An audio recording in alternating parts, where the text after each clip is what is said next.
Good morning and welcome to the September 14, 2024 meeting of the Coalition of Little Rock Neighborhoods. We are discussing today the vehicle replacement policy of the city with Director Virgil Miller, and we're discussing the 2025 budget issues and strengthening the rental inspection program with Brian Contino of the department. We'd like to start by going around the room and introducing ourselves, and everybody's encouraged to make announcements of interest to the community as you go around. I'm Kathy Wells. I'm president of the coalition. I'm also vice president of the Downtown Neighborhood Association. My name is Virgil Miller. I'm on the Little Rock City Board of Directors, and I represent Ward 1. I am Norma Huffman. I am a member of Arkansas Community Organization. I am also the president of the Southwest Little Rock chapter.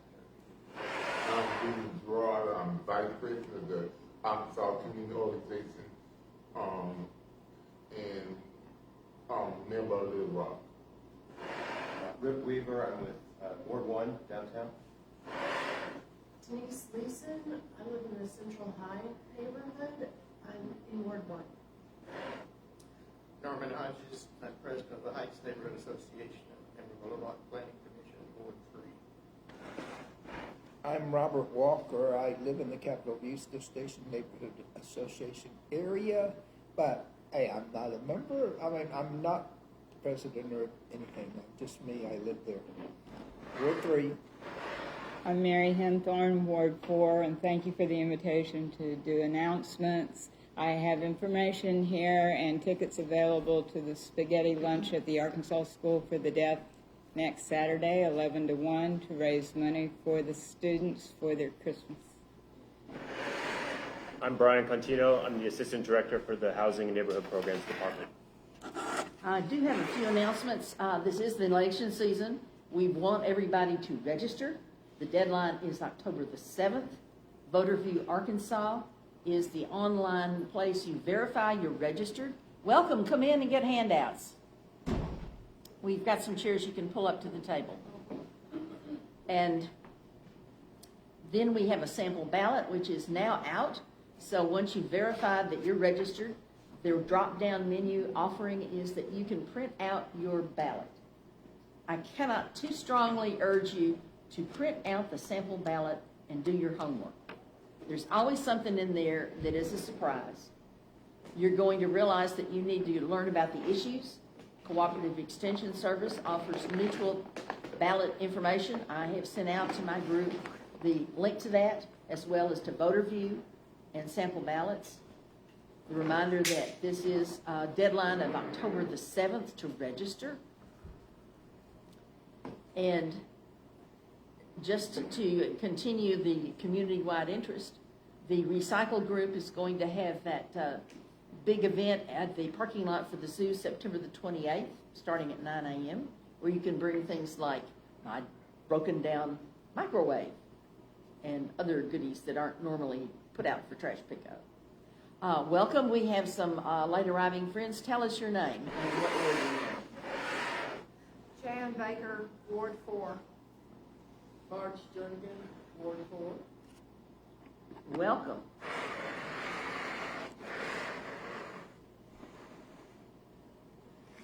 To recap what we've been hearing about, in fact, headlines this week on an emergency purchase of 5 trash trucks, plus an announcement of 7 days a week overtime for pickup crews until all the yard waste, which has been backlogged, is now cleared from the streets. It's gotten to be a front page political issue. We're pleased that they are turning to and getting it done at City Hall, but I would like to ask again of Director Miller the question that I was asking earlier: how did we get to this point? Why wasn't there a regular rotation and replacement for fleet vehicles going on here? So, Director Miller, tell us more about this. Well, I think that's a legitimate question. I think it's a question that is fair, and boards should, and the city should be held accountable for that. I believe what you'll see going forward is a vehicle replacement plan, one that we really hadn't had. I know we hadn't had one since I've been on the board, and it probably goes back further than that. And so you and I know that it would make sense if we got a vehicle that we would look towards replacing it sometime or have some type of idea of keeping it maintained. Obviously, we have decided that we could fix vehicles, and we didn't have a vehicle replacement plan. And this is the results of what's happened. We have an aging fleet, and it's been breaking down lately. I can tell you the number one phone call that I get, without a doubt, and that would be, counting the next 2 or 3, would be trash pickup. I didn't get my trash picked up. It's been here for days, been here for weeks. And so that's a very painful thing to hear. So the board felt that. Obviously, the mayor felt it, the city felt it. And it wasn't from just one part of the city, you guys. It was all over the place. And so whether you lived in northwest Arkansas, southwest Arkansas, Little Rock. I'm trying to get big here, Little Rock.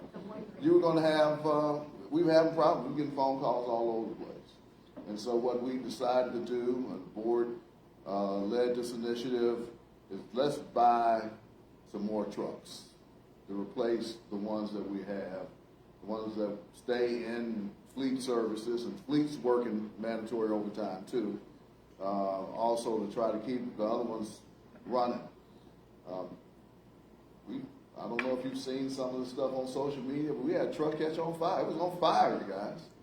And so people have seen that. So we authorized $2 million to buy a couple of 5 trucks. We should receive those trucks in about 30 to 45 days, is my understanding. And we're not through. You may see us going for a couple of more trucks. I think the board would probably feel like that would be a good purchase. And so we're trying to get this on board, but I guess the simple answer is that we did not have a vehicle replacement plan in the past, and this is the results of what happened. I have to say, as a veteran and voter of decades in cycle after cycle of sales tax election on a 10-year cycle essentially these days, these years, I've observed the clever but I think self-defeating policy which has come to its inevitable end, that the city persuades voters to vote this sales tax because there's an aging fleet, because they can't get patrol cars out, because of all of these fleet vehicle shortcoming issues. And this becomes a real hard persuasion. You've got to vote this sales tax, if for no other reason, because the city's fleets run in the ground. Well, that's because they bought them all new 10 years ago with the last sales tax. And that policy really does need revision. So I have to say I'm very pleased to hear that you're headed that way, because it's no way to run a city. It's no way to run a fleet. Mr. Contino, you've got code inspectors out all the time. You've got your own fleet issues. Have you been kept home because you couldn't get a vehicle to run? We've had times where we've had to share vehicles. We'll make sure officers do get out. We don't have the same constraints as, refuse, because if they don't have a place to put that trash, they can't pick it up. Or we have had times where we've had to either double up officers to make sure we're getting to our inspections, or we'll swap vehicles out. Somebody will go out in the morning and then somebody will go out in the afternoon. Is there, tell us just how many vehicles are you putting out on the streets, a dozen or more? We have 38 officers that are out in the field. Wow, so that's pretty sizable. Well, is there a reserve one you've got to go to if the guy goes out to his assigned vehicle and it won't start? It depends on what's at fleet, and I know Director Hinton with the Fleet Services is working on getting reserve vehicles. There's not just a surplus of vehicles, because every department will have issues where a car might break down and they'll have to go out. So it's as kind of a first come, first served basis. But I know Director Hinton's been working with Director Howard, who's overseeing housing and neighborhood programs, on doing vehicle replacement and then making sure that we're getting our vehicles in stock, and then we're on top of it, making sure that our vehicles are getting brought in for for maintenance in a timely fashion, so that way they keep running. We're doing everything we can to make sure our vehicles stay on the road, and fleets do everything they can to keep them there. Within their constraints, which is to say, they don't have a budget to run rotation and replacement right now, do they? Well, it's interesting you talk about budget. As we know, That's our other big issue today. We want to have a voice in the 25 budget, so how do we do that? keep up with the news, because we will be putting out information about budget hearings that are always going to be open to the public. It would be my desire to also bring the budget to the people, whether it is in a large ward meeting or whether it's individual associations or like this. I think it's extremely important. I would encourage you to keep up with that. We were trying to have a budget hearing the last week of September, but as you can imagine, it's sometimes pretty tough to get 11 people to agree on a certain time, but we're working on that. So you'll see some information about that as we begin to start having our budget hearings within, as a board and as a city, presentation by city directors and their different departments. Then we can take that information, once we have a skeleton, sort of a draft put together, we want to get your feedback. I talk about this all the time, that it is extremely important to hear what our residents have to say about the budget. Where should it go? You see now, I'm sure there'll be some questions about, well, is the fleet adequate? You need to put more money there. Do we have enough code officers to do rental inspections? This is your time now during budget hearings to let your voice be heard, because we all know that 60% of the budget is going to be fire and police. That's right off the top. And then we can certainly, all the rest of the departments have to look and see how much money is going to be cut out with each slice of the pie. We need your feedback. We need to know what you feel like is important. I can tell you what I feel like is important, and I say this all the time. I'm a basics person. I want to get people's trash picked up. I want to get potholes fixed. I want to try to get those curbs and gutters and sidewalks. I believe in the basic city services.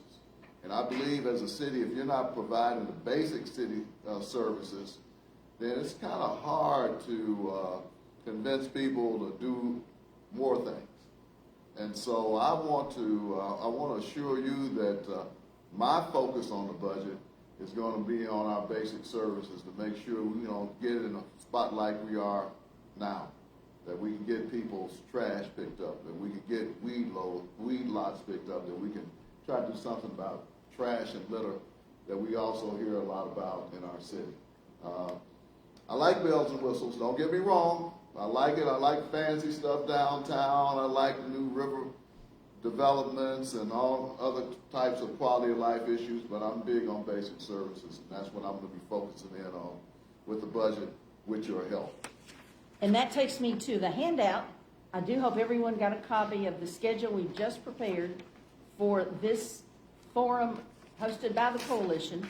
The Coalition of Little Rock Neighborhoods will hear from candidates for city director back in this building in the auditorium down the hall Saturday, October the 12th. And in deference to a busy activity in the community, we're starting early so they can be released to go on to other events and appearances. So we will run our forum from 9:30 a.m. to 10:30 next month. The particulars are on this sheet.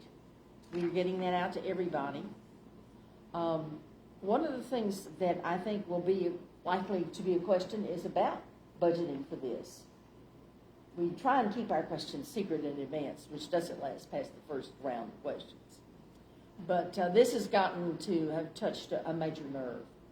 And we will have candidates for at-large position 9 and at-large position 10 here to ask about that.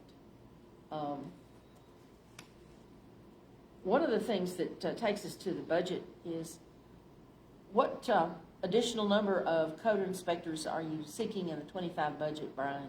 So we've asked for 5 additional code officers in the 2025 budget, and then if the sales tax passes, the mayor has said that there would be 5 officers earmarked for us with that, but the passage of the sales tax. So hopefully, if everything goes well, we could come in with 10 new officers starting in 2025, but we have asked for 5. Oh, okay, so 5 is what the standard budget request is going through the Correct. process. And then 5 under the 1 cent sales tax proposal that we've seen out there. That is correct. Is an additional 5. Correct. Thank you, that was not clear. What area would the enforcement officers be working in? So right now, it's going to be, depending on if the sales tax passes and we get the 10, but or whatever we get, most likely more than half of them will be going to the rental team to bolster that. And then we'll look, depending on areas, we have some large areas out in district, or we call District 4, which is University West. And then we have some very large areas out there that we would like to break up to get better eyes on. And then some of the areas in what we call District 5, we say that because it's code enforcement districts, not wards or anything. And we have some large areas there that we would want to break up as well. So depending on how many we get, if we just get our 5, we'll probably have 4 go straight to that rental team and break up one area in District 4. If we get more than that, we'll play around with the numbers. And let me throw in something at this point. You kind of get a flavor now of how the budget talks are going to go. We're going to be around the table, and each director and their staff will come in and they'll make a presentation about the budget. And so we'll hear that they're looking for 5 more code officers. We may say, well, that's too many, or we may say, well, let's up that to 10. Regardless of the sales tax passes or not, we need 10. The money would have to come from somewhere else then. But that's sort of how this goes. And so we'll have a structure of a budget. They'll come, they'll make a presentation. We'll hear every department, their wish list, and it has to be boiled down. They all have to fit into a parameter based on how much we think we're going to receive, which generally speaking, without the sales tax, has been about $330 million. So you can see that. And then you as the public may want to weigh in if the board says, well, 5. You may say, well, that's not enough. We saw that. I mean, what's 5 more going to do? We want more than that. We want our board members to vote for more than 5. Or could be less than that. But that's the sort of give and take that's going to happen when it's presented. And then after it's presented, I want to get some feedback from the public about what you've heard too in the draft that we're going to send out. So thank you for letting me jump in at that part. You talked about hearings and to be announced. Do I conclude that these budget sessions are essentially closed meetings and not public? No, they'll be open to the public. We just need to find out where and when you're having this discussion. Yes. I mean, we can't meet without the FOI and letting you know. And this is not some executive session. Just talking about the budget. Well, I'm going to be close on you and everyone else that I know at City Hall to get those dates and times and spread them out in my network. Jan, you had a question? If you were to get 5 more code inspectors or 10, do you have to have 5 or 10 more cars for them to ride in? And is that part of the budget too? Are you considering that? Yes, it is, and we would, and we do take that into account. And so I haven't seen that. when All I see is we need 5 or 10 more bodies, and it doesn't say In a they'll be car. walking You're around right. the street. right So when we you haven't put out to the public that along with each one of those bodies comes an automobile, Personnel costs is Space. which Yeah. requires more money to buy the cars. And then I do have another question for Director Miller. When you're talking about picking up trash, you're talking about yard waste, aren't you? Not the trash pickup that we have for recycling and the trash. You're talking about trucks for yard waste, aren't you? It has been yard waste. That is what we've been getting the most of. And You have your green bins, and then your recycle bins, and then your yard waste that's supposed to be picked up the day after we get your green bin. Exactly. So how many vehicles do you currently have that you want to replace? How many yard waste vehicles are there? Because aren't they a little bit, it's not like a car where you throw a tree in the back of the trunk of the car it's a truck Yes. that mulches things sometimes. I think they call them knuckle boom, because they've got a big grapple that It comes out can, front. Now, you, Pick it up and put it in the back How many of those open. currently are in place that actually operate, and how many are you saying that you need to replace? we have 5 on order that we're gonna get. We have 2 more that we believe the board's gonna probably approve. You need Director Hinton here. I'm sorry to talk about how many we have. That's a question that I can't answer. I don't know if Brian can even answer that question. Unfortunately, no. About how many do we have? And wouldn't that mean more personnel if you buy more vehicles? You know, you're gonna have a mechanic, he's gonna have to keep it going, yeah. Yeah, at the end of the day, 2 extra ones it's you're always getting will personnel require. costs. I believe, I mean, that's the biggest part of your budget too. So when a budget is presented, and the draft of it's pretty tight, now it's presented to the board, and then we throw our input on there, then it has ramifications. It has consequences. It may have a cost to go along with it, so you know, we may throw out something, and our number crunchers have to go back and say, well, you know exactly, if you get 10 officers, you know how much more in cost we're going to have. So that's the things that also have to be talked about during the budget discussion, and how do you balance that? In light with that of additional costs, one of the things that we have been following, Mr. Contino, is the conversion of the basic inspection checklist to a digital pad form.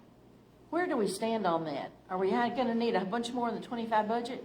No, that's something that we're working. We had several quotes out, and it was just the licensing fees were too much to continuously keep that going. We didn't see the cost justification in that, but we have been working diligently with our IT department, and we're building something in-house, which will actually be better suited towards us.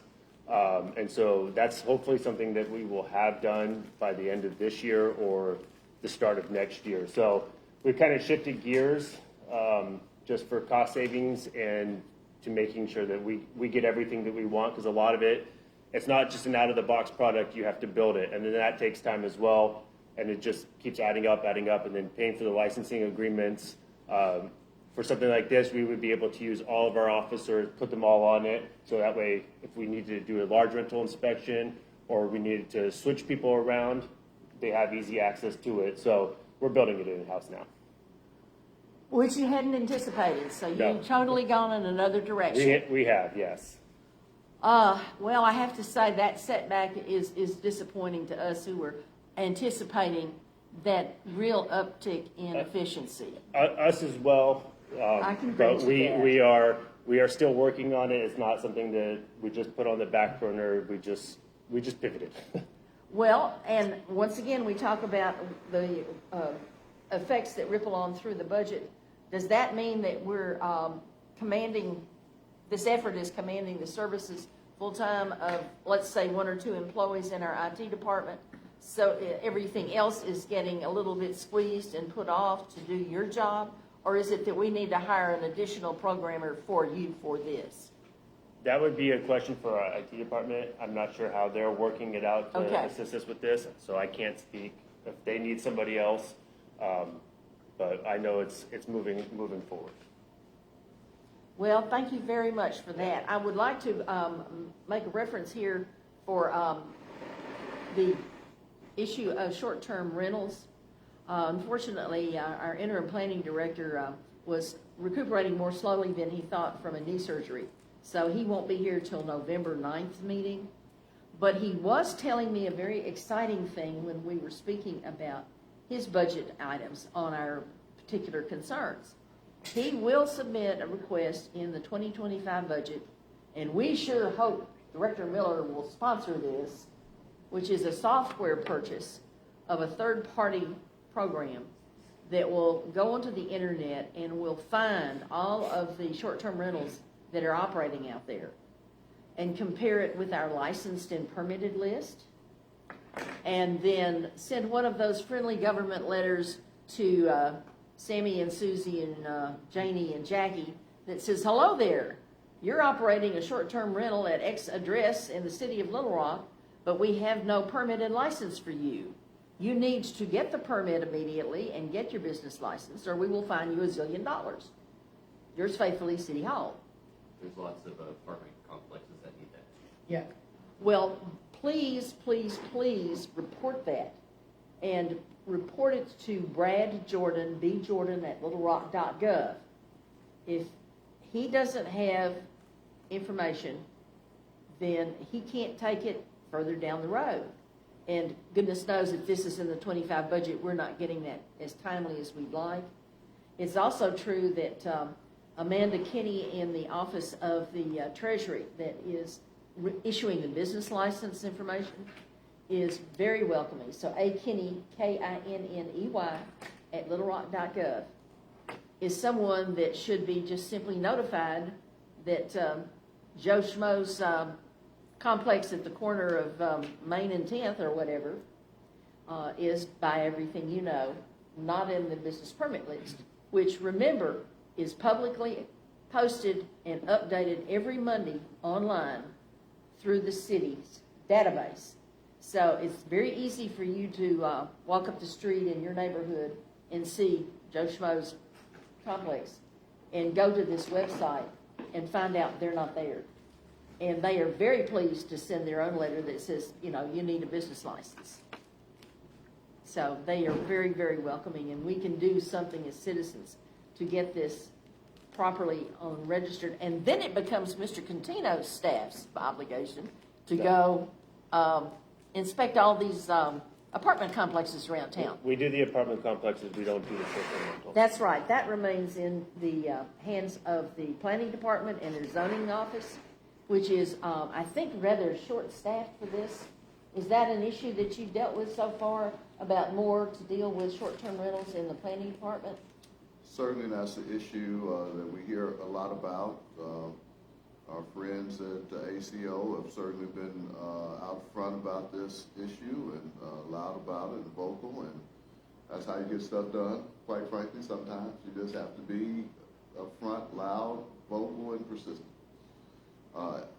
We believe we have about, well, I don't want to jump back over to short-term rentals, but no, we definitely need to have more inspections of not only short-term rentals, but also apartments too.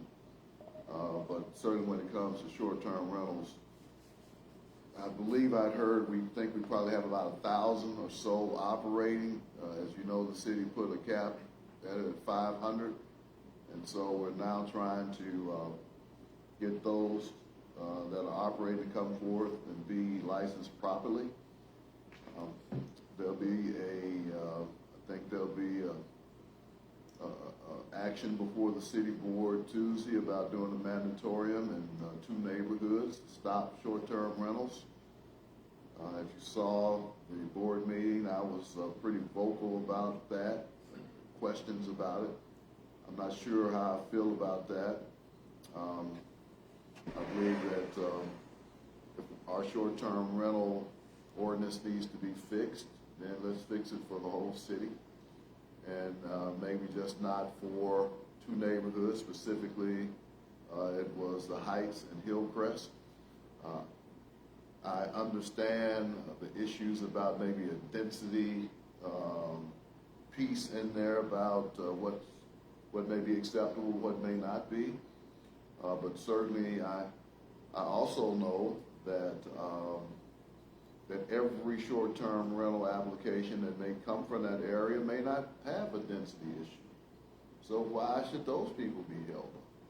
We approved one a few weeks ago that was in that area that would have been held up with this action if it's passed. I can tell you guys, I'll be real candid with you. One of the phrases that I hear all the time, and I'm tired of hearing it, but I certainly have to fight it, is Director Miller, you wouldn't let this go on in West Little Rock. Director Miller, you won't let this go on in the Heights. Director Miller, you wouldn't let this go on in Hillcrest. And here we have an ordinance coming up that's going to say we're going to treat the Heights and Hillcrest differently than the rest of the city when it comes to short-term rentals and to take a look at it. I got a problem with that. I may be the only board member that does, but you're going to hear me express my feelings about that come Tuesday. I just think that we need to be consistent, and if something needs to be fixed, let's fix it together. Let's don't just single out certain areas that are north of 630 that don't apply to areas that are south of 630 or anywhere else in the city. And so it was pretty spirited. If you saw the board meeting Tuesday, I was expressed my opinion about it, and of course, Director Kathy Webb, who represents that area, was expressed her feelings about it too. So we'll see what happens Tuesday. What was the justification for singling those two areas out for a moratorium? What was the justification for treating them differently? Well, it appears, and I think it's the fact that they probably have more short-term rentals in Ward 3. The next would be our ward, Ward 1, or my ward. Only about 9 that we've counted so far. But they have had issues where they think they've had like too many on a street or on a block, or it's in a residential area that just don't want it. Look, let me say this. We spent months and months trying to write a short-term rental ordinance. All right? We put one together. And so when somebody fills out that application, they check all the boxes that they've done it right. Staff doesn't have any problem with it. The Planning Commission checks it off unanimously. And then it comes before the board because it is our right to and our duty to approve or reject all those. We have that final say. And if somebody's done all the right rules, they come before the board and then the board says, no, you can't have them. I got a problem with that. If we got something that we're not going to abide by and that we have written and that we've asked people to abide by, and then when they do it all, then we reject it, I'm uncomfortable with that, you guys. I am. And if we're going to do it, let's make it applicable to everybody. But I think they had concerns about. They're getting squeezed hard now. They may have more than us, but a few weeks ago, there was a short-term rental in Ward 3, an application, and one neighbor didn't want it. And so there was some momentum picking up that we're going to vote this down. And I said, well, just a minute, pull up a map on that. They pulled up a map on it. I said, where's the short-term rental? It's right here on this street. I said, show me another short-term rental on this street. There wasn't one.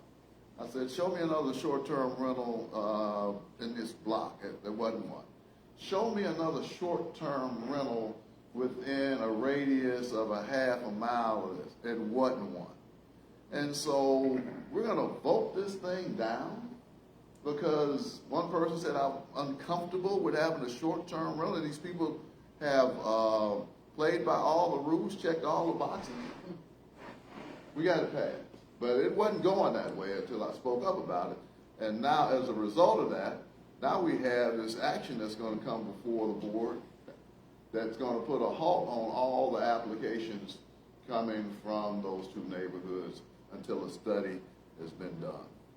Lady Dorman could address that since the president of the Heights Homeowners Association and on the Planning Commission. We've had there are numerous STRs in the Heights.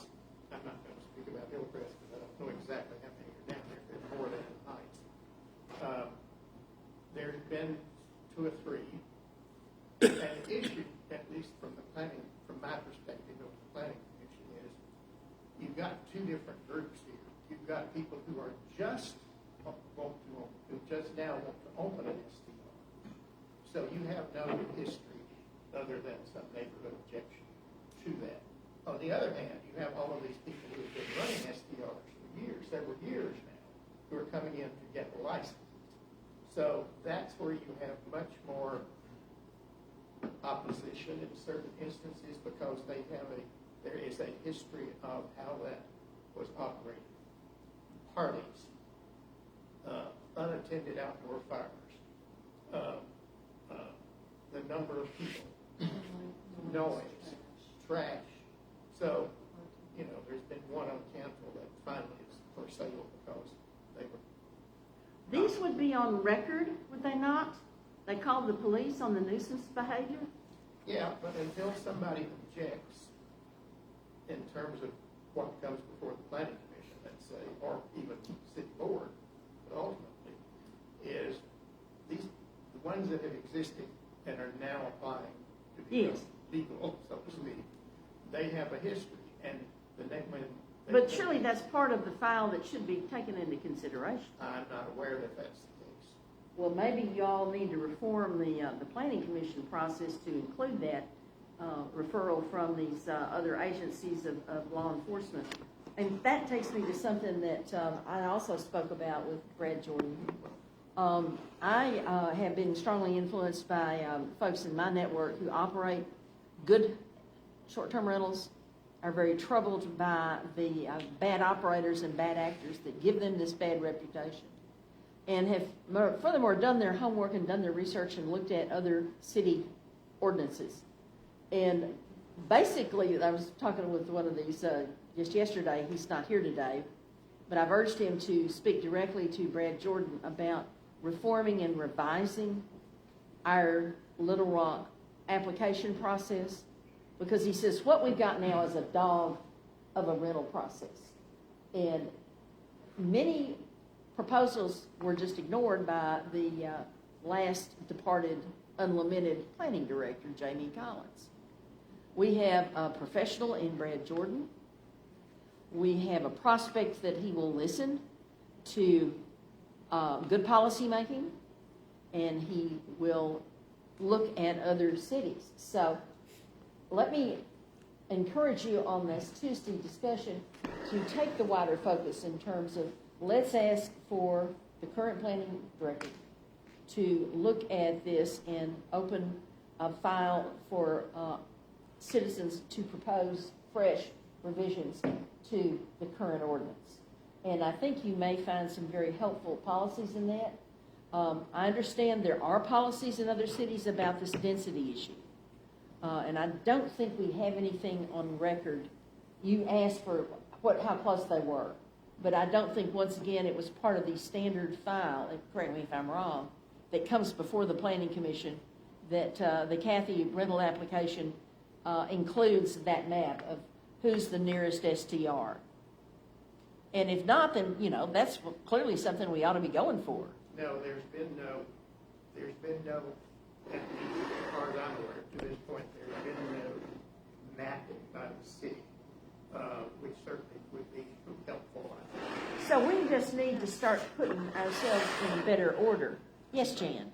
Go along with Director Miller's idea of not wanting to grant a moratorium on two places. Why don't you just declare a moratorium for the entire city until you can work out what Kathy and Norman are saying, get it a little bit tighter to know what's going on. If you know that there are 1,000 short-term rentals out there, but we really only are supposed to have 500, sounds like there's a lot of work involved. And you said that the planning commission or the planning department's supposed to be doing the short-term rental inspections, and yet you said you're not quite sure how many we have. No, planning doesn't do the inspections. The planning department. The zoning department of planning does those inspections, not Mr. Contino and his staff. Oh, okay. See, that's one of the reasons I asked him about, if we're rising in the number permitted, that's a whole new department. See, that was one of the real debatable questions up front. Why not be efficient and refer to the existing professional staff who deals with the rental inspections day in and year out, these short-term rentals? And there was never a particularly good explanation for why the Empire Building planning director of the day, now departed, insisted that his folks inspect these short-term rentals. And I'll grant you, you're not looking for more workload, but I think you would also grant that you've got the professional ability look at this. And since you're dealing with like 100 and 200 complex apartment constructions that add to your workload in the same order of magnitude as 500 more rentals, with the proper staffing and vehicles, am I correct in thinking you could absorb this duty and perform this duty? It would be difficult because, I mean, you got to remember not only apartment complexes, but anybody who rents out their property. So there's approximately 42,000 rental units within the city of Little Rock.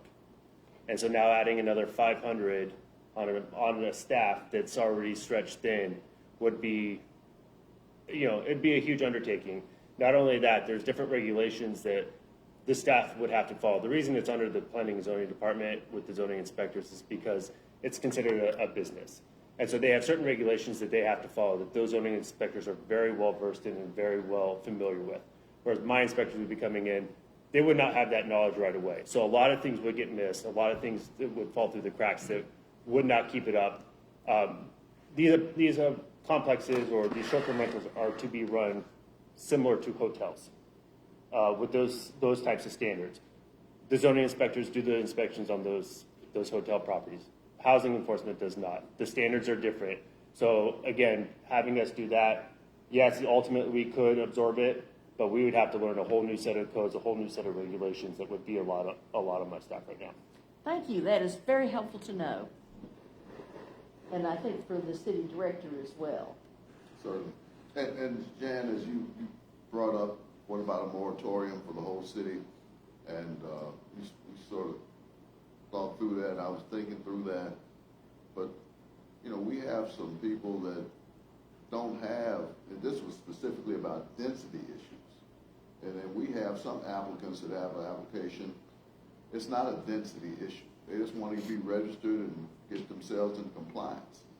And so we would hold those people up too, if we did this for the whole city. I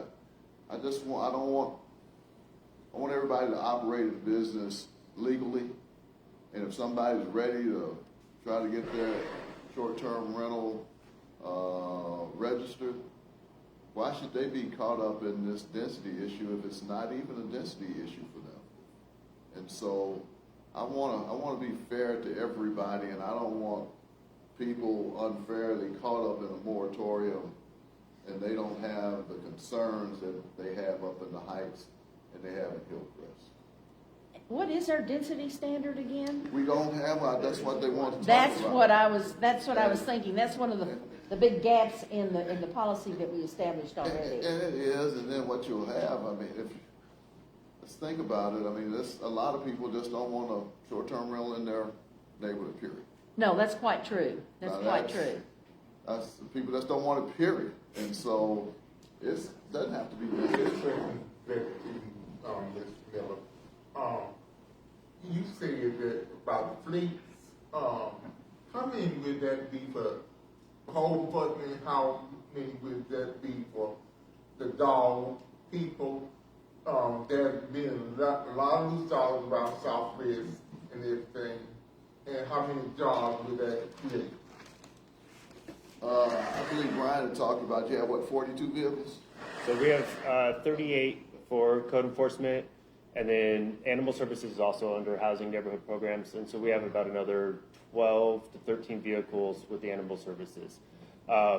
Again, when we go through our budgets and when we are reviewing everything, we do put information in for vehicle replacement, making sure that our cars can handle the large number of animals that are going on in the Southwest. And we do have officers out there every day in the Southwest.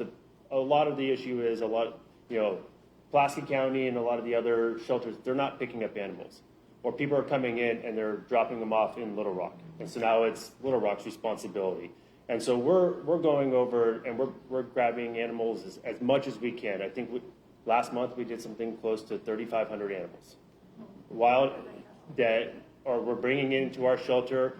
A couple weeks ago, Director Miller was there. We did an expansion, opened up the expansion on our shelter, and we're working diligently to get these animals reunited with their families, put up for adoption, and making sure and we work with agencies outside of the state of Arkansas to help us get these animals adopted. And so when we go through and we're putting in information for fleet or new people, that's always included. We understand it's not just a body. We understand there's operating costs, there's vehicles.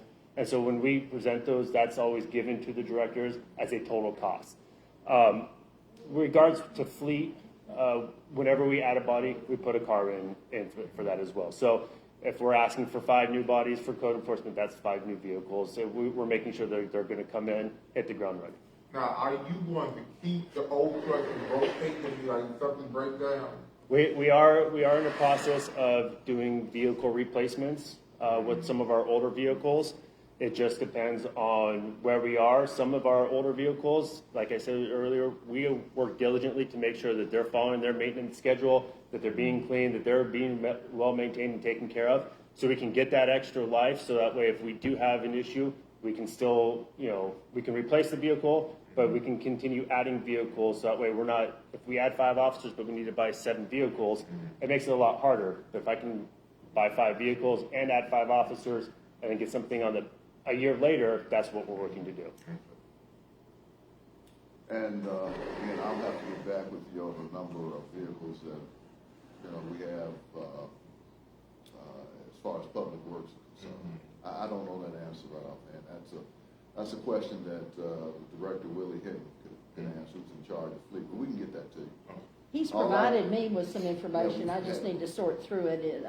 I'll confess that he very quickly went beyond my understanding about numbers and what they represented.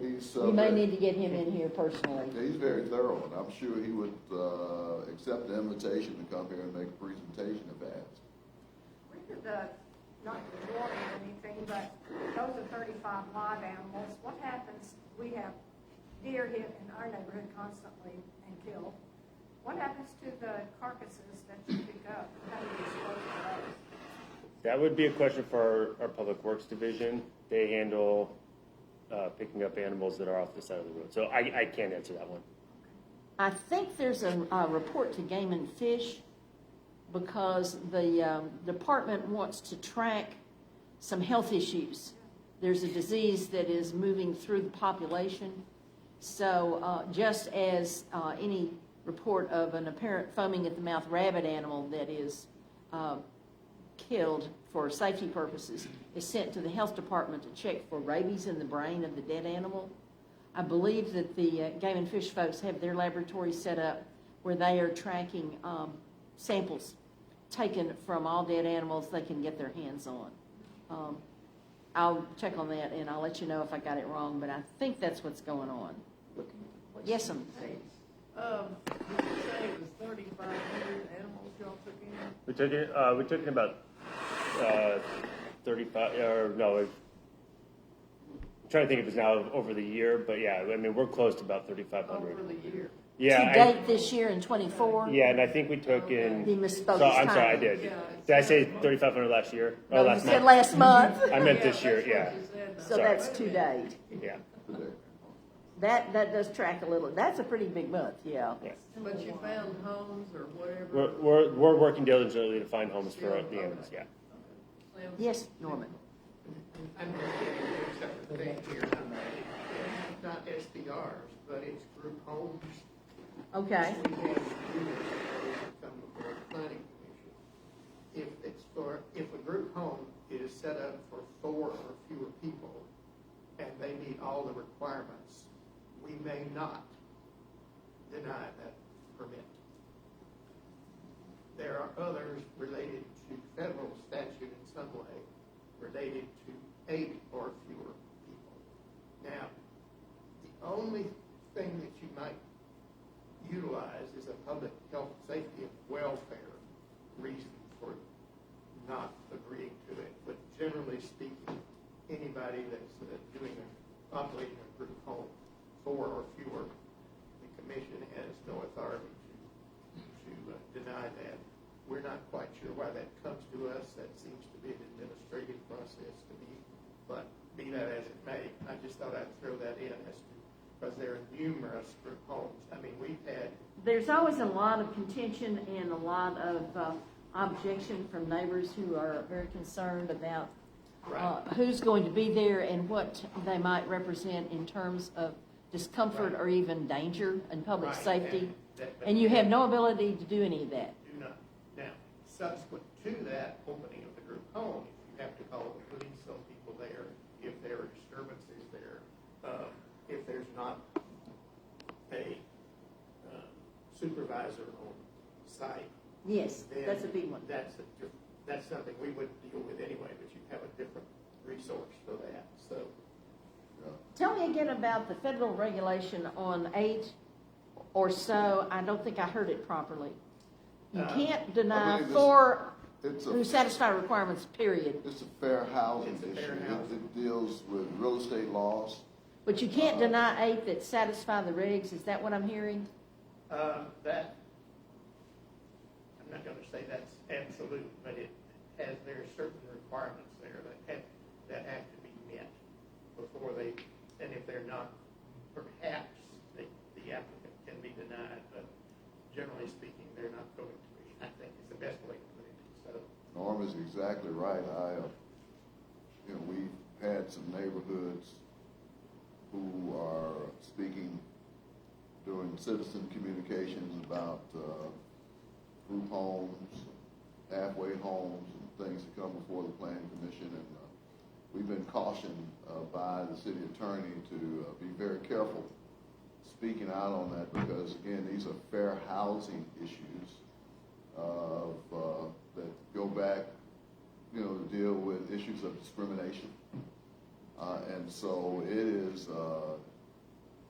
it's something that you have to tread on very lightly because I have not run across too many neighborhoods who said, well, I want that treatment home right up the street from me. I just have not run into many neighborhoods who say that. But there are fair housing laws that deal with that. And I'm starting to hear a lot more of that, Norm. I didn't know. I mean, I guess you guys have to deal with that a lot. We have had a large number. Here lately? In the last 3 or 4 months. Part of our agenda is group homes, it seems to me, in some months. I mean, we've had enormous numbers of them. I will say that if it's above that number, because we've turned down one that wanted to put 16 people in the middle of a residential neighborhood. The planning commission denied that, and I think it went to the city board, if I'm not mistaken on that. But, when it gets to that sort of size, there's parking, there's everything else related to that number of people, so. But yeah, people 4 or less or something, and they want some group, some foundation that offers this service, wants to buy a house and do that. It's fair housing. Is there a tracking?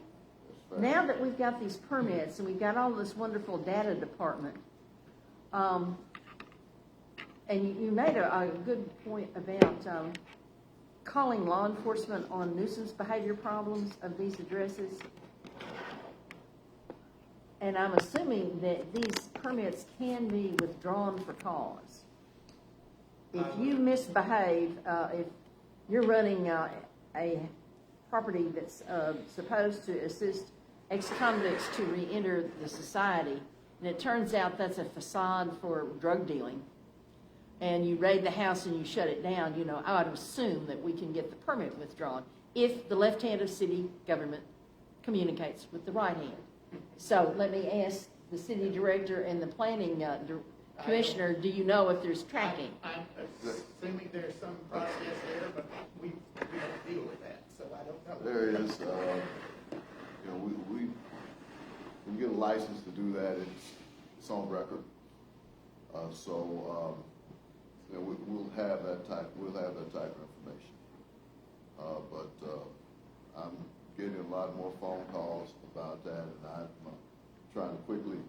I have a real estate license, and so I know, a lot of real estate license law, and just because you don't want it on your street and in your neighborhood doesn't mean that it can be turned down if it's abiding by all the fair housing laws. So it's, that's something that we have to be very careful about, because you can run afoul of federal law very quickly, denying things that just because you don't like.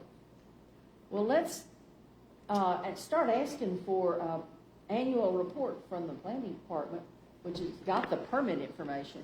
And you do all kinds of really good reports already about a permit to build, a permit to renovate, which enables us to track, for example, redevelopment and other things too. And if we're not tracking the group home category, which is a category, one thinks that you could do fairly easy data management of that. Mary, this has been your professional career. Are we reasonably asking for something that should be available?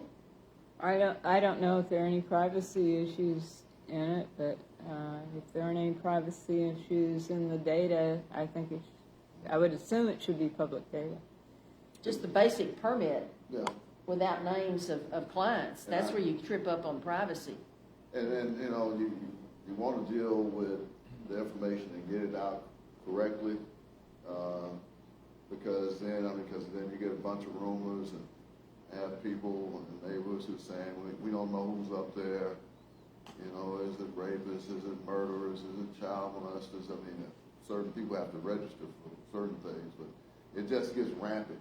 What happens, Yes, it just gets out of control, and you hear so much, whether it's, you know, it's just somebody heard something or not. So it's something that is real, and I've had to deal more and more with it. I didn't think I Didn't think that was a part of your job. I said that earlier. Somebody said it is part of your job, Mr. Politician. So you did sign up for this.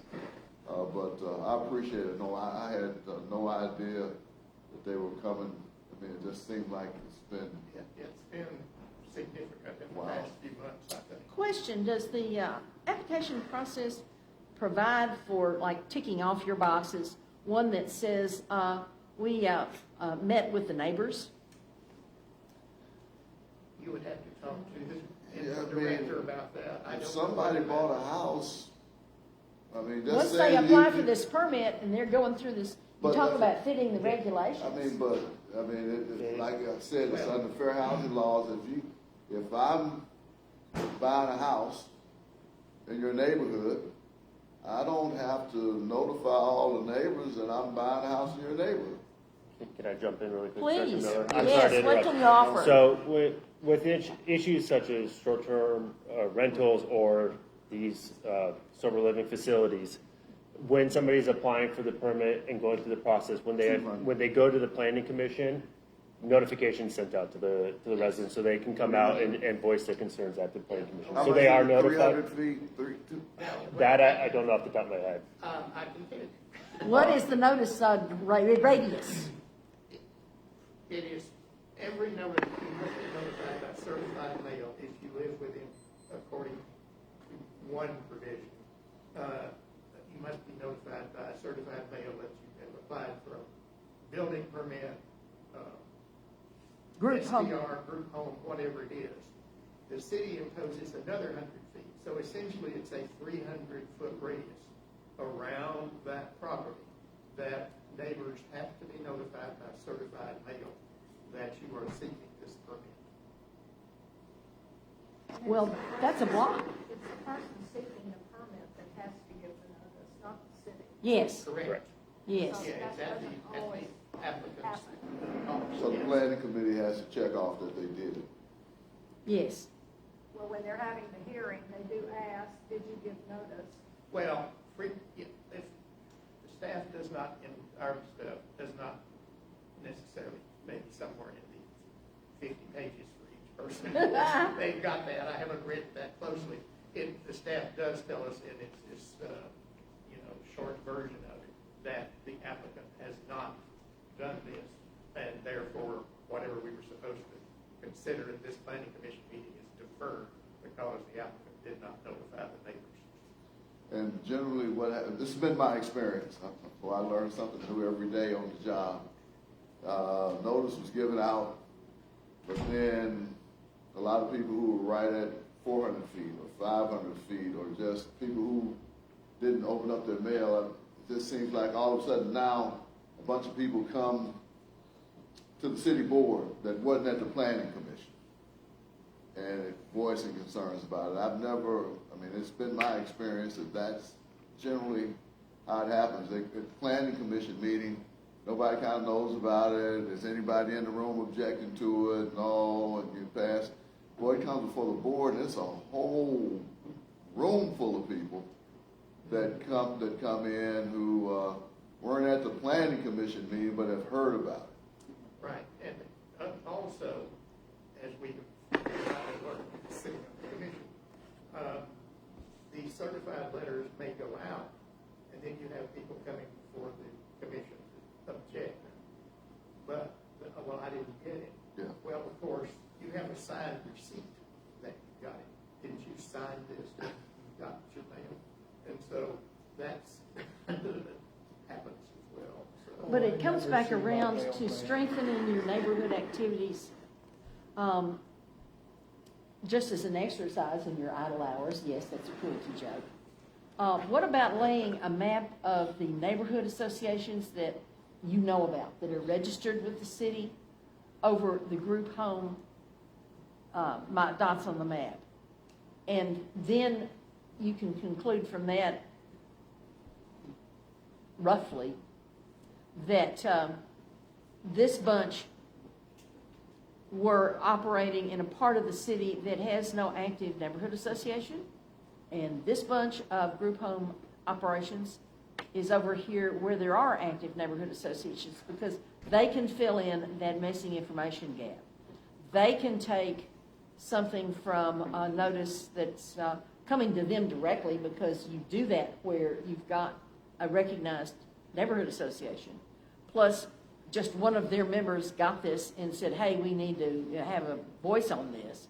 And then they get it out to the folks who live 500 feet away, and they take it up at a monthly meeting. And then they have a neighborhood association comment at the planning commission record, if not in person.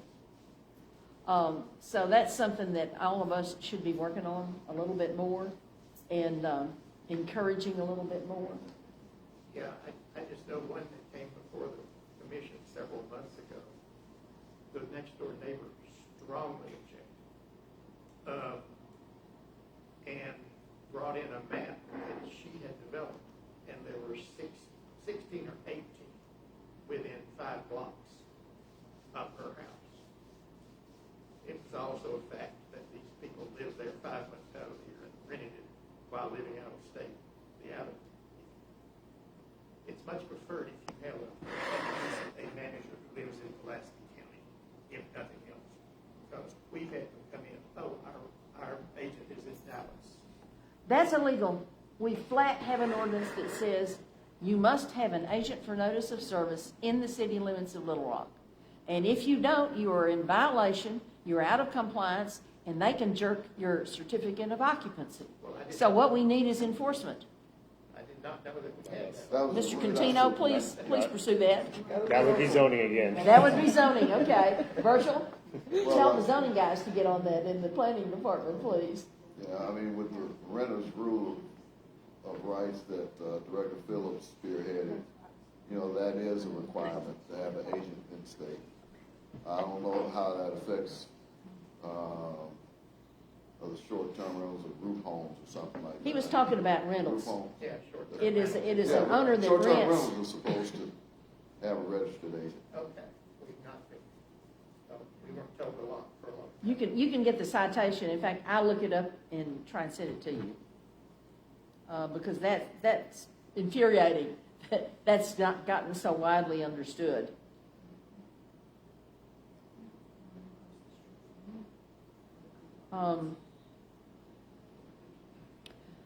One of the other things that's bubbling up that I think will come back up to the surface while we're discussing revisions to our short-term rental laws and policies and permits, and the question of cap of 500, when we have every reason to think we've got at least 1,000 out there, many of which are yet to be brought into a permit and application process. And that is something you see a lot in news across the nation, in fact, across the globe, because I get some European news, which is we are losing permanent rentals. We're losing the kind of housing that Mr. Contino and his staff are supposed to be inspecting to keep it meeting minimum health and safety standards. And clearly, if we have 500 that are going to be short-term rentals, and so far as I know, they're taking existing housing buildings. If there's somebody out there building something specifically for short-term rental, that's kind of escaped news. So that's clearly taken it off the current and permanent housing market. And we have far too few of those available now. We have especially urgent need for the category of affordable housing. And so I urge you all to take into account at some point that policy point.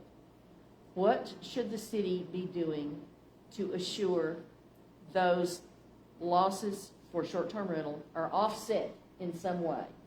And I just happened to notice something that I want to put to everybody's attention. We're talking about 500 as a cap for short-term rentals on one category. And over here, Mr. Contino's staff has an unsafe and vacant list, which is what, still 525, is it? Remember what the number is? No, we've brought it down. I don't know. I'd have to go back and get the number off the top of my head. I haven't looked at it in the last couple of weeks, so I don't know the number. It's been a while since I looked at it, but it was at one point, not too long ago, 525, which suggests that the city has a category of vacant properties for residences that deserves redevelopment attention. And we're also talking about creating a city housing trust. And perhaps those two policies could be combined, or one refers to the other. The land bank may come in for some activity on this too. But ask the question, how can the city bring 500 more available permanent rentals into the community while we're giving them up to the profit pursuers of short-term rentals? Well, the city has been active in, facilitating the development of affordable housing. Certainly, with the passage of the 1 cent sales tax, there will be $10 million allocated towards affordable housing. We know that the best way to probably produce affordable housing is develop partnerships or work with community development corporations like the University District under the leadership of Barrett Allen as part of UA Little Rock, that is looking at developing houses all along Oak Forest, Fair Park, Midtown area. They have a goal to do, I think he said about 500 new houses over a 5-year period. They can get that kind of rolling, coupled with what the city's trying to do. So we are trying to be more active about that. Tell us a little bit more about that one. Barrett Allen, did you say? Yes, Barrett Allen, who is the executive director of the University District Community, I don't want to say Development Corporation, but I can text you his information. They do a good job of building houses and doing things in their market area. 505 years, huh? Yes, along with what the city is proposed to do too. So it's ambitious.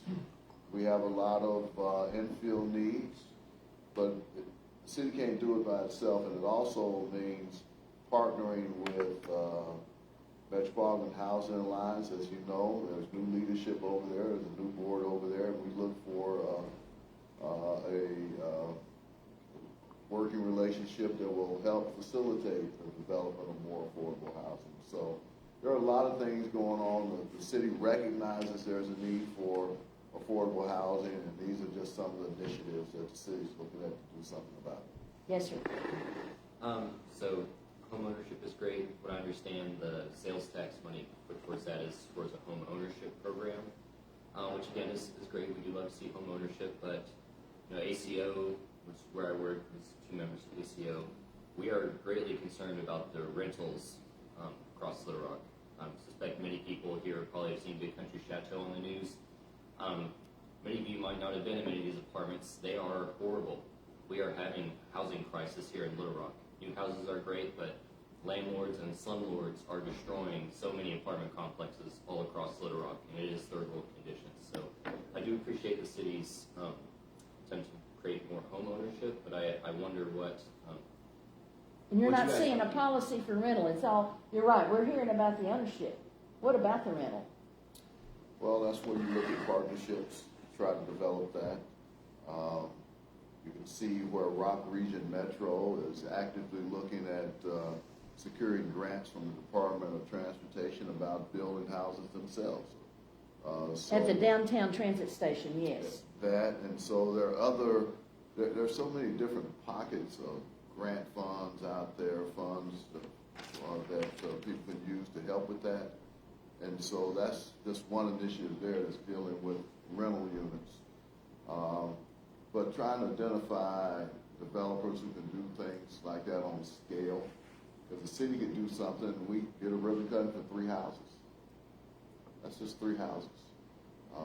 If we are going to do something big in the area of rental housing and rental housing development, creating more rental units, then we really have to probably find a private partner that hopefully we can incentivize to do that, and that's where you have all these economic development tools that the city's going to be looking at, maybe putting on this legislative agenda to try to incentivize development of units like that. But it takes the private sector to really help them do that, because city government just can't produce the numbers, I think, that you Yes, ma'am. really need.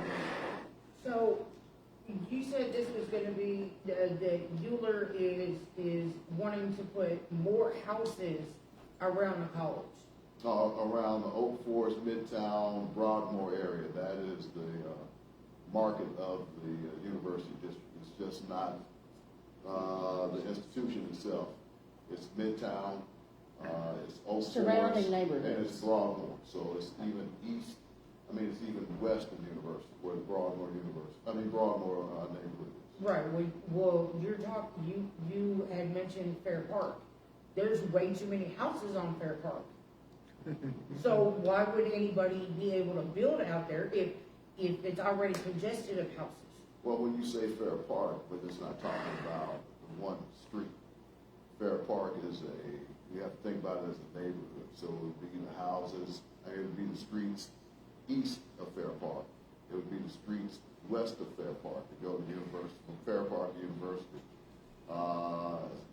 Grant, and those streets. So when you say Fair Park, just don't think about a street. Think about the whole neighborhood. There's Right. empty lots. Yes, sir. Sorry to interrupt, but finding private partners would be great, as long as they are nothing like the current private partners that are destroying the apartment complexes across Little Rock, because those folks, and this is something ACO has been and will be pushing for, really need some enforcement.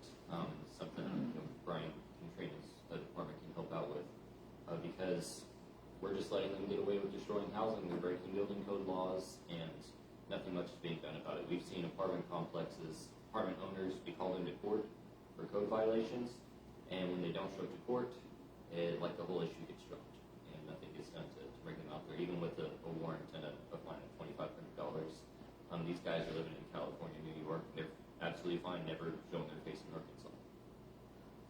Are you finding that the courts do or do not bring into compliance the recalcitrants that you put into court? It varies. With issues such as the Big Country Chateau, that was a very public case. We had him in court for 3 years before, it kind of, the state got involved and kind of got that rolling. So it just depends. When we have the local property management companies, they're a lot more responsive. When it's out of state, it's a lot harder to get them in, and sometimes it just depends on the person, whether or not they really want to show up to court. And once it's in court, we have to take a step back as the housing code enforcement for the violations that we put in court, because it has to go through the judicial process. But even at that, the original owners of Big Country, they're in district court right now, and they're still not doing anything to fix anything. They don't own that property anymore. Right. They ended up selling it thinking that they could get off scot-free, and they never paid their fines that environmental court gave them. That's handled by the environmental court. I don't control them. I don't control any of that. That's all a completely separate entity than housing. Because, I mean, yes, I'm one of the people that actually lived out there. And we kept being told we were gonna get some, us as tenants, we were gonna get some kind of reimbursement, we were gonna get some kind of help to move. But then we get told, nope, sorry for your luck. You have to deal with it. The lawsuit that the city put against them.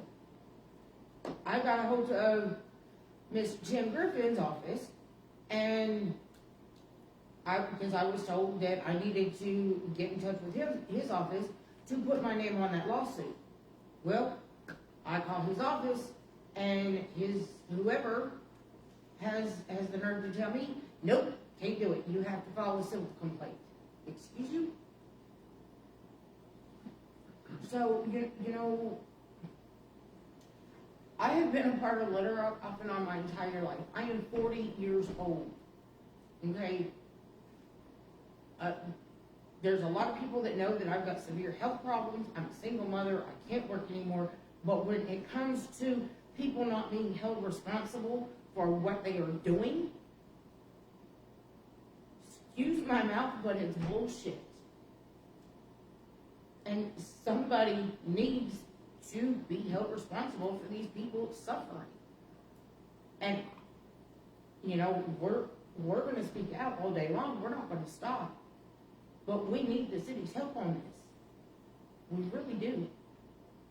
One of the things that suggests is some time ago, the Coalition of Neighborhoods had the volunteers to closely review the docket in the environmental court and how they were dealing with folks who weren't getting the job done. And it sounds like we need to try for some more volunteers who could go look at the docket and look at when a case was filed. The Big Country Chateau I have looked at, and you know, you go through 3 years, and I had a table full of responses from the city when I went to review under the FOI. And it was a case of pass. So we can follow this, and these are elected judges. Judge Mark Leverett, who presides over environmental court, is an elected officer. Now, he's not up on this ballot cycle. I think that means he's up in 2 years. And I think that means that what we need to do is get some information when you folks refer to the court. I'm sure you've got a date list of some kind. How does that work? You go to somebody, deputy city attorney, right, Brian? Okay. So there's a date certain where you refer that because you've gotten no compliance after notice. Right. I'm assuming that under FII we could ask for that list for 12 months. Yeah. Okay. So we know where we start. And we go through 12 months worth of name, date, place. And then we find it on the docket. And that, by the way, is a public online accessible record. Mary, you remember him working on that before, don't you? Yes, I don't remember all the details. So I remember going to the office with you because there were certain things we could only see by going into the office and looking at the books. I don't remember just how much we were able to get. And to also, online. we needed to be educated. Of course, the docket line of the text may have some confusing short abbreviations in it. So we had to be educated by that. Yes, sir. Yes, Mr. Miller, you talked about wrapping up Arkansas, Little Rock's budget for the homeowners. I'm a homeowner, but I'm living almost homeless. My house burned down.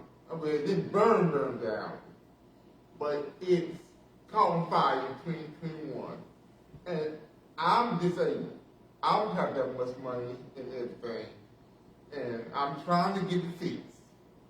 It's got an unsafe thing on it, and there's no way I can get it fixed because the fire marshal said, if you get a licensed electrician out there and he okays it, you can move back in.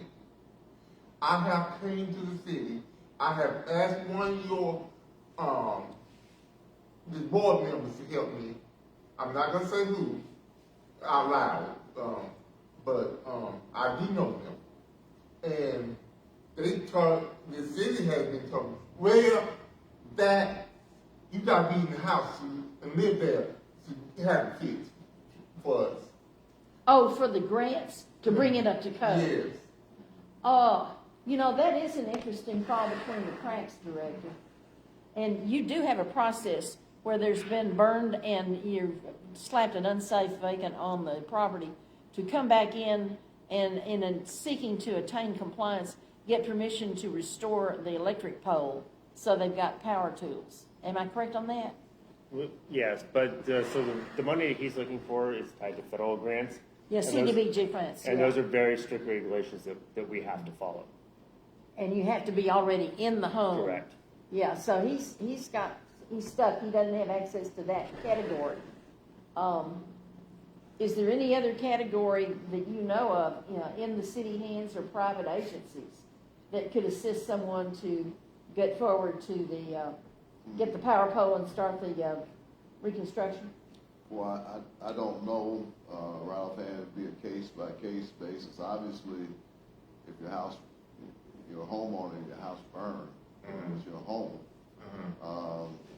then, and I don't want to get all specific, but did you have homeowners insurance? I had, but I was paying it, and somehow it got sent back to my bank.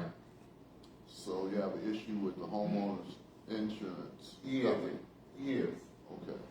And So the deed has gone back to the bank? no, that deed, the payment from the homeowner was coming back. Oh, they went in there and they nipped in there and they claimed it for the mortgage, I guess. I don't have a mortgage. Okay.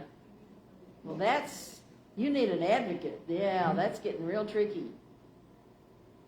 Yeah, and I would, And this was my grandparents' and my parents' house, so I'm trying to keep it up. I keep the taxes up and everything, but yet it got also unsafe sign on it. Where is it located? 24th and Cross. Gonna tax you on a burn house. Have you complained to the insurance commission since you said No, you I have haven't. insurance? They've got a How do you consumer get protection insurance? division in the state insurance department Mm-hmm. that I would call, can you all help me get to that one? State insurance. I got This- the the county Arkansas cut my Insurance property taxes. Department. It didn't help much. It's a state but I got agency. to cut my property taxes. They'll And come they're out gonna look at have your on their house website a consumer and, protection you know, number. make an adjustment for the taxes. And I so would it's not as high. Assemble all of his Of course, I numbers really and want my house back. I don't want to cut um, the property. deliver that and see what that advocate could do. Because that, on the face of it, shouldn't have happened. Not that we know all the details. But that's one way to go. I would say another thing, you were talking about who can help you. Pay attention, at the meeting y'all had, the ACO meeting, there were many people running for election. And Right. some of them were clearly educated and understood these issues and would be an advocate. And I know y'all are going to pay attention, but spread it in your networks. Listen, read between the lines who's showing up to these things, who's there, and vote them into office. Right. They will advocate for you. We will be, Other people, they may be here, but they don't know really what's going on. So that's an avenue for sure. Come to this forum we're going to have. Pay attention who's there. we will be having our own candidate interviews for our members to decide, endorsements and such. That's awesome. Yeah. Very good. Let us know about that. Well, if the previous owner had limbs against them, then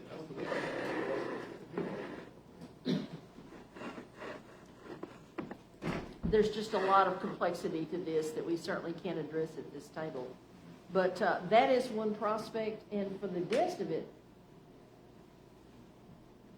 do you know of any, let's call it, private agencies that could, I'm thinking now about the strictly restoration thing. He needs the ability to get that power pole and to get a crew working to repair.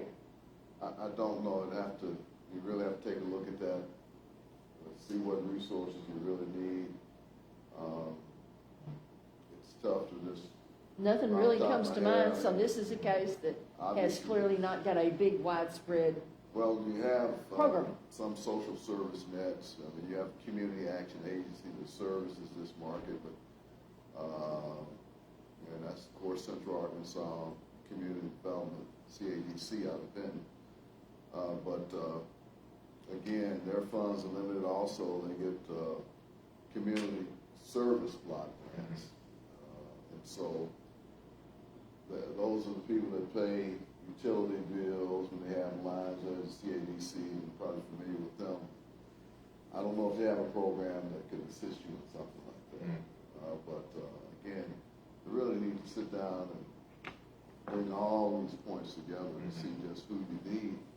Because good legal services of Arkansas, they do a very good job of advocating for their clientele. And so that may be a resource that you can take a look at and take a look at the situation too. So I'm in the process of trying to save up to get it fixed. Well, we spread the word. Let's see if we can bring something home. Does anyone have any other comments or policy proposals, Jan? I won't belabor this, but I'm trying to wrap my head around, you got 1,000 short-term rentals that you think are out there, but you only in the city can have 500. yes.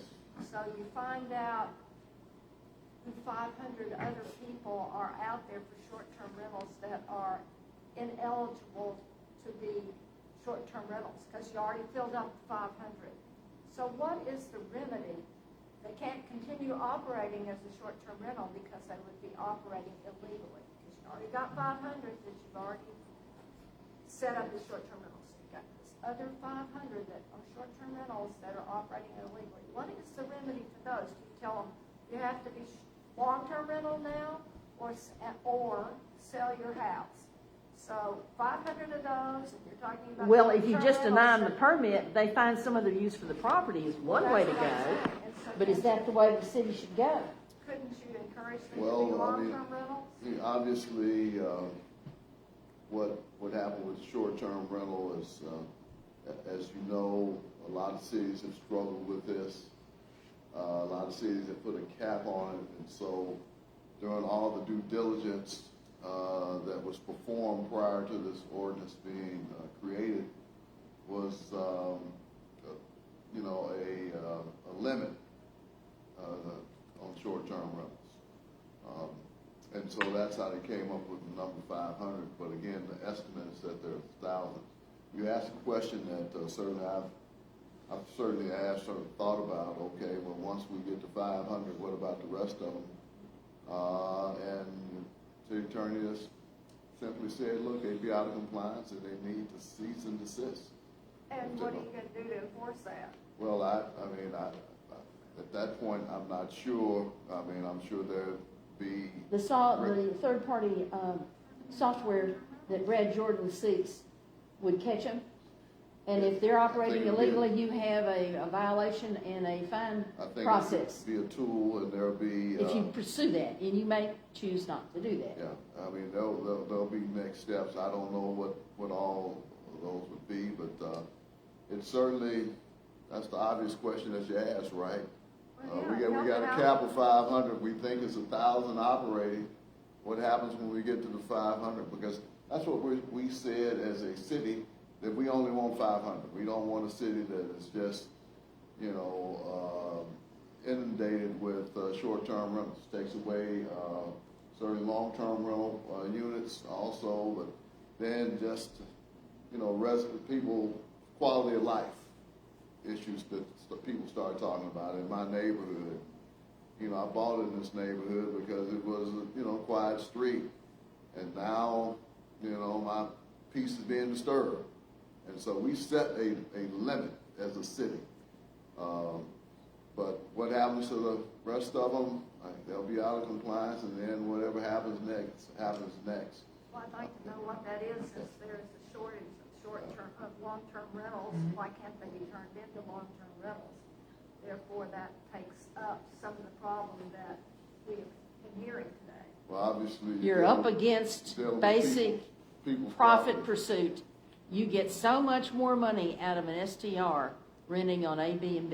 Even operating illegally, then? I mean, Well, they've not been caught, they've not been cited, they've not been fined. So, and frankly, my guess is one of the questions you should pursue when you're weighing up all these policy issues is educate yourself on what the annual income is from Kathy's Airbnb in her carriage house against what kind of money you could fine her. Now, yes, you can tell me to shut down, but if I'm just going to fork over fines and keep on raking in the cash, that happens in life. You should deal with that.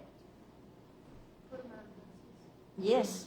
I don't know how you're gonna do anything, because I read about somebody who got into the short-term rental and was, had a way to do it and make money, and they were just renting houses and then turning them into short-term renters. So they just pay the lease for a year, and then you're doing your short-term rental Sublease until in somebody effect. catches you, and then you say, oh, well, I'll just quit renting that one and go to the next block and rent another one for a year and start again. And by the time you find me, I've made money and, here today, gone tomorrow. You'll never catch them. Well, this third-party software program that Brad Jordan has got applied for in the 2025 budget will catch them all. Because that's what they do, is they go out there where everybody's saying, rent me, rent me, rent me on the internet. And he just runs a comparison with the spreadsheet of what's permitted and licensed and the other Little Rock businesses. And there you have a basis to pursue a letter that says comply or cease and desist and get fined. And they can do that a lot quicker than what you're talking about now. That's why he wants to do that. Yes? Well, I can tell you there are, I think, still less than 120 licensed STRs in the city of Little Rock. Oh, now that's interesting. Thank you. That's what's come before. Once the 6-month moratorium after this ordinance was passed for people to apply, we have rejected a few. So those presumably are no longer in business. But, again, these other people who, if they're, and I think the ordinance should probably say that it can't be a leased house that you're renting out or something like that as well. So is that about roughly 10% of what we're saying? about 10% of what we think. And the good way, you can go online like Airbnb, don't put in any date close by. Go to like next February, and then you will see how many are there on Airbnb in Little Rock or in whatever the other ones are. The RBO or VRBO or whatever. Now that's an interesting question. I would expect today's permit application for Kathy's Airbnb to come before the Planning Commission would call for a line that says, I'm applying, I'm the owner of the property, something, something. And now they're also going to ask whether you reside, because those are big differential categories, whether you reside at 500 Markham or you're simply residing at 10th and Main and renting out all of 500 Markham. But does it get into the additional category of I'm leasing it? Is it fuzzy? Are a lot of people claiming ownership that are in fact simply leaseholders? Don't know, because I don't think that the statute. Never came up, did it? Doesn't talk about whether you're operating this in a leased place, in a leased property. Well, now that is a policy issue, Virgil. Least, I'm not sure. I'll take a look at the ordinance. I think they just assume straight ownership whether on or off the property, from what I was seeing in my recollections of some months past. Check least.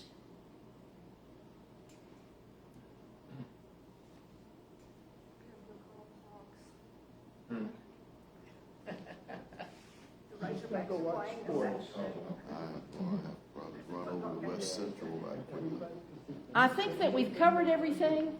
Let us say that we stand adjourned, and thank you so much for all your participation today. Do come back October the 12th next month and take part in our candidate forum.